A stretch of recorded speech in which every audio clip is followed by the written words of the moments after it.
Now let's move on to the written agreements. If you have any business relationships, the terms need to be in writing. I don't know why so many e-commerce sellers are paying people money for services without knowing exactly what they're paying for. Don't let this happen to you. Have the terms written down in detail, and this will save you time and money and help you resolve any disputes that you might have arise in the future. So let's talk about number one, why you need written agreements in your place, and number two, what types of written agreements you need for your business.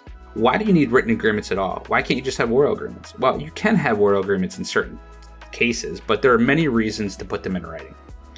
First, there's the old adage that there are three sides to every story. In this case, there is party one side, party two side, and the side that is actually written down.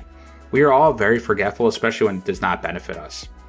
Second, written agreements help with liability protection. They help avoid disputes. If everything or anything arises in the future, without that written agreement, the parties will actually need to testify in court, which takes a lot of time and money. Third, having a written agreement starts off the relationship on a positive note and puts both parties on the same page. You know exactly what to expect. It's a good way to weed out potential business relationships as well. If the other party is unwilling to enter into a written agreement, it may raise a big red flag. Fourth, there are also financial benefits. It gives you potential negotiation leverage when you use professional looking agreements, you have your legal entity in place, so always use those written agreements. So what types of agreements should you actually use?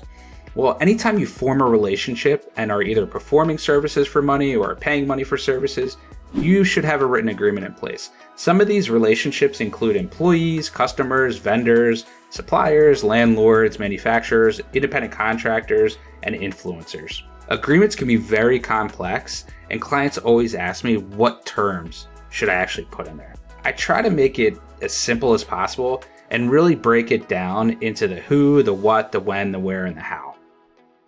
For the who are the parties and who will do what? Who pays, who performs the services? For the what services will be performed? What money will be paid? What happens if something goes wrong? What are the penalties and damages if something goes wrong? For the when will the services be performed? When will the money be paid? When does notice have to be sent if something goes wrong? When does the agreement actually end? For the where will the services be performed?